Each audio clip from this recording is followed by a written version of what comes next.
이제 최고의 자리, 제1통령의 자리에 올랐습니다. 과연 그러면 그 다음에 나폴레옹의 행보는 무엇이었을까요?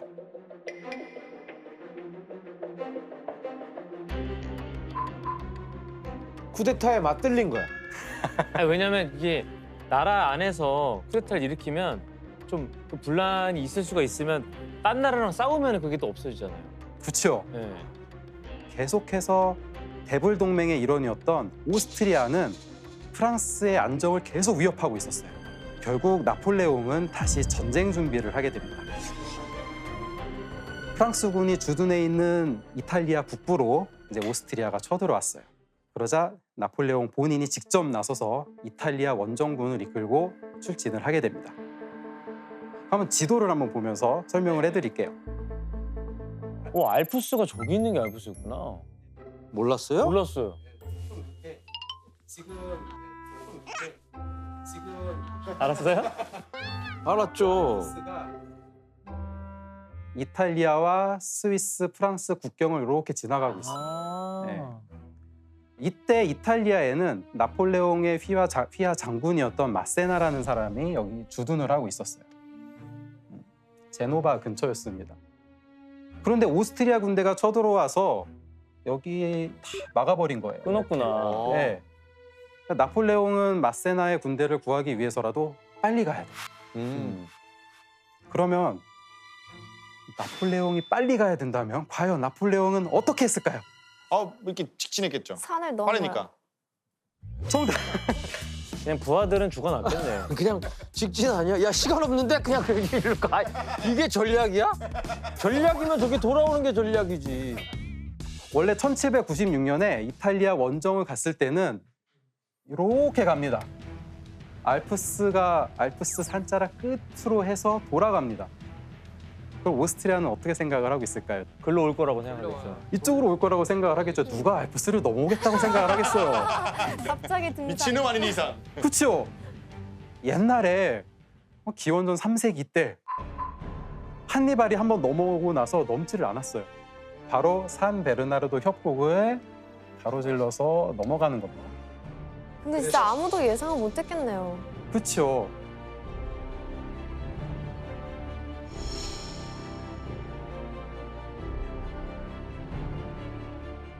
물론 산을 넘는 게 힘들었는데 나폴레옹이 포를 중요시했잖아요.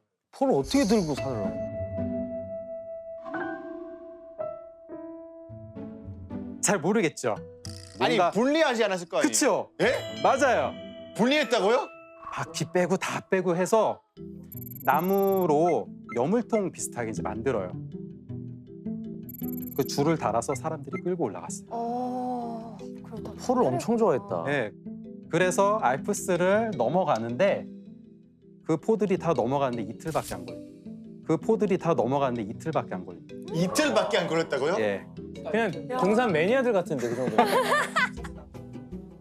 경사들로부터 상당히 이제 호평을 받았던 그런 비법인데 여러 가지 방법으로 기동성을 높여서 적보다 빠르게 치고 빠지는 방법을 사용했다고 해요. 그리고 제가 듣기로는 또 막 그런 텐트 같은 것도 없이 그냥 네, 그냥 밖에서 잤다고 하더라고요. 네 맞아요. 병사들은 기본적으로 그냥 간단한 담요를 들고 갔어요. 그쵸. 그래서 몸을 담요로 돌돌 말고 그냥 바닥에서 잤어요. 와. 그래서 우리가 비박이라는 말 많이 쓰잖아요. 이게 프랑스어예요. 비박이? 비부악.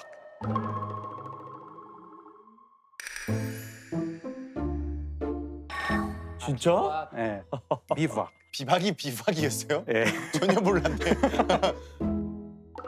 Bivouac. Bivouac.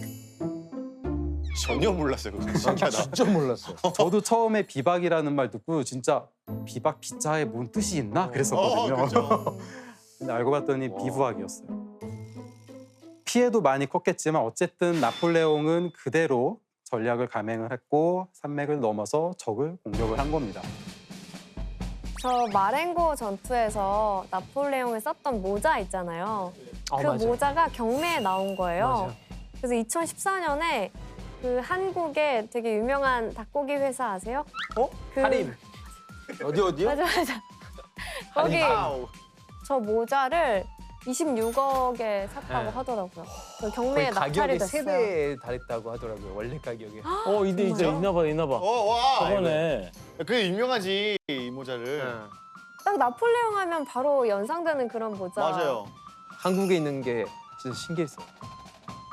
근데 사실 마렌고 전투에는 또 재밌는 사실이 하나 더 있습니다. 야, 또 있어. 한번 그림을 한번 볼까요? 자, 이 그림입니다. 예? 아까도 처음에도 나왔죠. 아주 유명한 라 그림이에요. 트라verse des Alpes. 저 옆에 대포 끌고 가네. 진짜. 그런데 사실 이 나폴레옹이 실제로 알프스를 넘을 때 모습은 그렇지 않았어요. 이랬을 것 같은데. 이게 진짜입니다, 사실. 말을 타고 간 게 아니라 이렇게 노새 타고 갔어요. 근데 이게 한국 사람들이 이거 알아요? 이게 주머니 쏘는 주머니 거. 쏘는 거. 이거 제가 돌발 질문 드리려고 했는데. 죄송합니다. 네. 들리세요. 우리 조용하자. 우리 조용합시다. 여기 나폴레옹이 옷 이렇게 손 넣고 있잖아요. 이거 왜 그럴까요? 손시려워서 그런 거 아닐 거 아니야. 배가 따뜻해야 되니까 항상. 언제든 기습당할지 몰라서 배를 이렇게 보호하는 건가? 이런 설이 있었어요. 나폴레옹이 배가 좀 아파서 배 문지르느라 그랬다. 사실 그게 아닙니다. 썰 중에 또 손 엄청 못생겨서 가려려고 했다는 썰도 있어요. 엄청 썰들이 많이 있죠. 근데 사실은 저 당시에 프랑스 사람들 바지에는 주머니가 없었어요. 그래서 손을 막 어디다 놔야 될지를 모르겠는 거예요. 나폴레옹 유명한 것 중에 진짜 프랑스 사람들이 다 알고 있는 사실 중에는 그거 그러니까 중에 하나예요. 사람들한테 자, 나폴레옹인 척 해봐. 그러면 그러면 왜 저건 왜 그린 거예요? 영화 시술이라고 약간 신격화. 그러니까 이게 리얼이고 이게 그거잖아요. 이게 그쵸, 리얼 이게 같이. 써본 거잖아요. 예. 당시에 사실 나폴레옹은 자기의 이미지를 잘 만드는 사람이었어요. 본인을 최대한 멋지게 그려서 자기가 얼마나 위대한 사람인지를 보여주고 싶었던 거예요. 그러니까 자기를 끊임없이 미화를 하면서 그런 전쟁 영웅의 이미지를 심어준 거예요. 자, 그럼 여기서 문제 한번 가죠. 네. 페이스 타임. 나폴레옹은 자신의 이미지 메이킹을 위해서 직접 이 행동까지 했다고 하는데 과연 어떤 행동이었을까요? 파비앙. 파비앙! 역사책을 왜곡. 줄리안. 줄리안! 그 당시에 뭐 약간 프랑스 사람들이 뭐 잘 안 씻고 막 이랬다는 그래도 이게 있잖아요. 무슨 얘기야? 좀 막 깨끗하게 막 화장도 하고 막 머리 좀 예쁘게 자르고. 정답. 아! 그 화가 자기 얼굴을 그린 화가 같아. 나 실제보다 훨씬 미남으로 그려달라고 부탁을 했어요. 방향은 비슷해요. 반향 이건가? 네, 방향은 자기가 그렸어요 그러면? 스스로는 맞아요. 스스로? 네. 스스로? 정답. 에? 석 씨. 그 사람들한테 나폴레옹에 대한 좋은 소문을 내도록 시켜요. 이 답안과 줄리앙의 답안을 합치면 돼요. 잠깐만. 합친다고? 정답? 줄리안 줄리안. 스스로 뉴스 썼어요. 정답! 진짜? 오. 뉴스를 자기가 썼다고? 네. 아. 번개처럼 날아올랐고 벼락처럼 내리쳤고 나폴레옹은 모든 곳에 다 있었고 모든 것을 다 보았다. 자기가 토르네, 토르야. 아니, 근데 자기가 3인칭으로 나폴레옹이 이랬다라고 나폴레옹 쓴 거잖아요. 네네네. 언론 플레이네요, 그럼. 그렇죠. 그러니까 완전. 그런 거네요. 네. 나폴레옹은 번개처럼 날아서 쐈대. 뭐 이런 그렇죠. 본인을 그렇게 얘기한 네. 거죠. 그럼 지원 씨는 본인 기사에 본인이 댓글 단 적 없어요? 와 정말 잘했다. 아니죠, 댓글은 안 달더라도 예를 들어서 보도 자료가 뭔가 필요하다. 그럼 우리도 얘기하고 하잖아요. 거기에 안 좋은 얘기를 하겠냐고. 기현 씨는 그런 적 없어요? 댓글로 이렇게. 약간 로그인은 한 적은 있어. 로그인해서 뭐 하기에? 좋아요만 눌렀어. 내 기사에 내가 좋아요. 좋아요. 근데 다들 그럴 것 같긴 해. 네. 저게 뭐 나쁜 건 아닌 것 같더라. 나폴레옹이 많은 사람들로부터 또 사랑을 받고 유명해진 비결이 하나가 또 있는데 그것은 바로 나폴레옹 법전입니다. 그쵸. 르 코드 시빌 민법전이에요. 그치.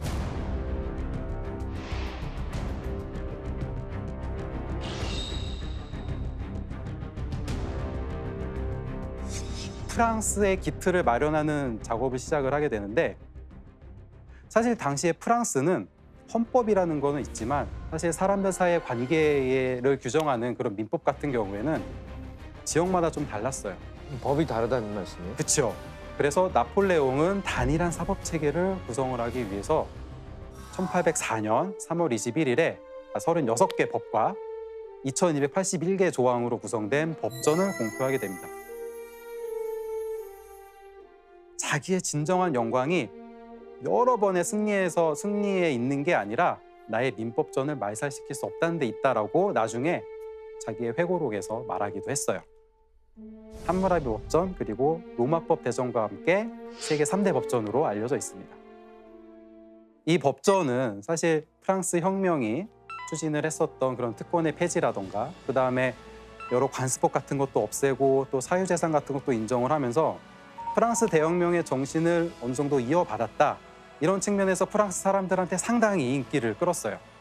또 나폴레옹은 지금 프랑스에도 유지가 되고 있는 여러 가지 행정 제도를 만든 뭐 예를 들면은 지금 프랑스에서 프레페라고 불리는 도지사 정도가 될 텐데 프레페도 나폴레옹이 만든 직책이고요.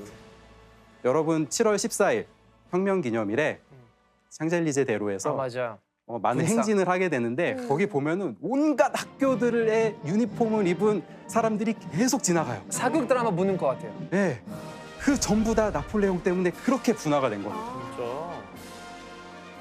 그럼 이렇게 법전까지 통합한 나폴레옹의 야망은 종신 통령에서 끝나지 않았습니다.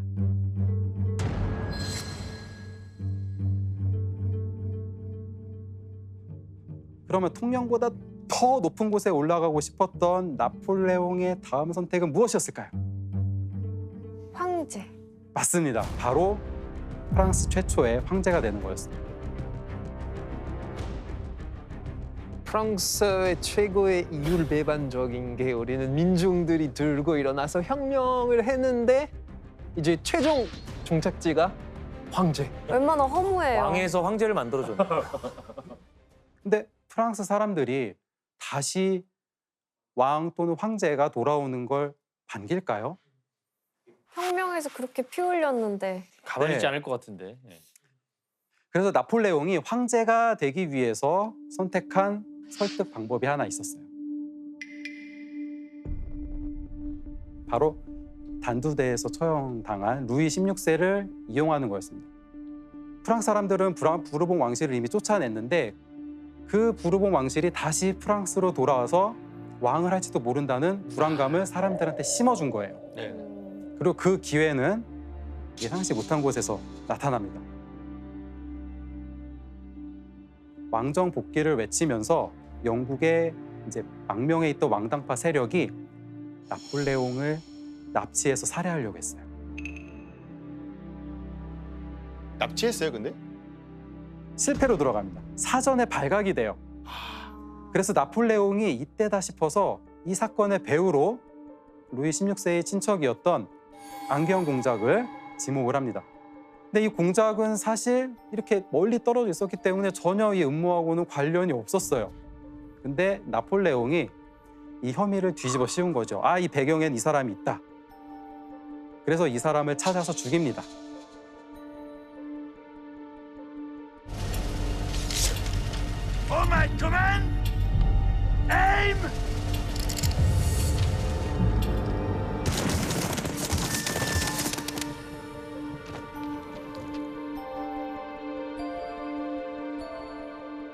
근데 프랑스 사람들한테는 부르봉 왕실이 제기를 노리고 있었구나라는 불안감이 생기게 되고 나폴레옹은 불안감을 이용을 한 거예요. 이렇게 국민 여론까지 잘 조성을 해놓고 이제 나폴레옹은 이 기세를 몰아서 프랑스 최초로 황제를 뽑는 국민 투표를 실시합니다. 자, 그럼 여기서 문제 한번 가죠. 나폴레옹의 황제 즉위에 대한 찬반 국민 투표에는 두 가지의 공지사항이 있었다고 합니다. 한 가지는 현재 공화국의 제1통령인 나폴레옹 보나파르트가 프랑스 황제가 된다였는데 그럼 또 다른 한 가지는 과연 무엇이었을까요?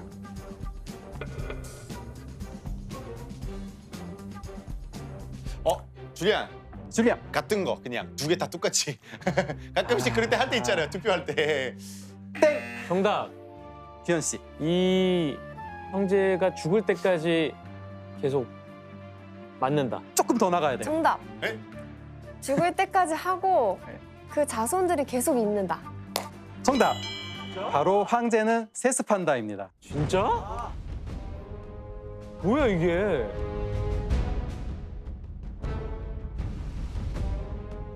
그러면 국민 투표를 했는데 찬반 투표를 한 거예요. 그럼 찬성률이 얼마였을까요? 압도적. 90 몇 프로겠지. 99%. 90. 99.9. 맞습니다. 90이에요. 찬성이 352만 1675표, 반대가 2579표입니다. 거의 몰표를 준 거예요. 그런데 나중에 역사가들이 이 투표 결과에 부정이 있었다. 조작. 이거를 밝혀내요. 조작이구나. 조작을 했다는 거죠.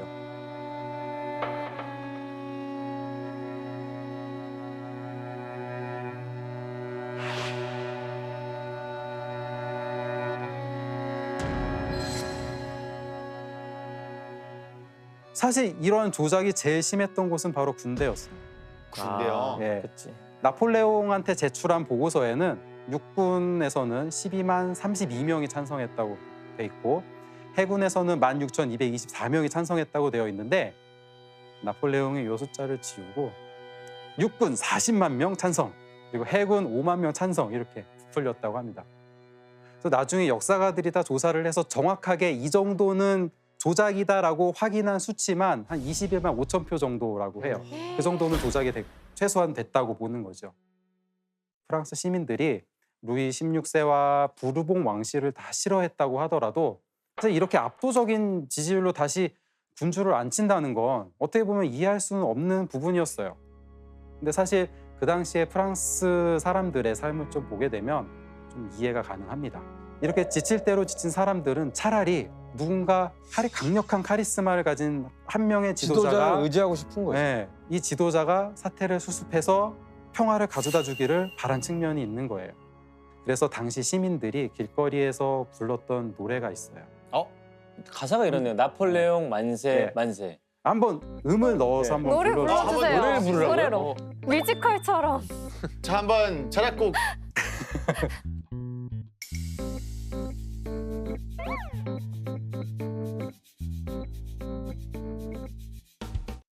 나폴레옹 만세 만세. 나폴레옹 만세 만세. 우리에게 주네 닭고기와 빵과 포도주를 이렇게 많이. 이번에는 거짓말이 아니네. 가수는 가수였네요. 네. 자 이번에 그래서 이렇게. 가사는 불어로 바꿉시다. 나폴레옹. 아 이렇게 근데 되게 찬양을 했네. 네. 사실 이제 음은 이렇진 않았겠지만 찬송가요, 찬송. 네, 저도 음은 잘 모르겠는데 이런 느낌으로 불렀을 것 같기는 해요. 이것도 근데- 나폴레옹이 스스로 가사 쓴 거 아니에요? 그럴 수도 있죠.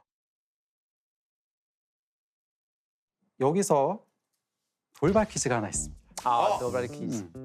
나폴레옹 이름에 대한 건데 사실 나폴레옹이 황제가 되기 전에는 모든 문서도 그렇고 다 보나파르트라고 불렀어요. 그쵸, 그쵸. 그런데 황제가 되고 나서는 나폴레옹이라고 불립니다. 왜 그럴까요?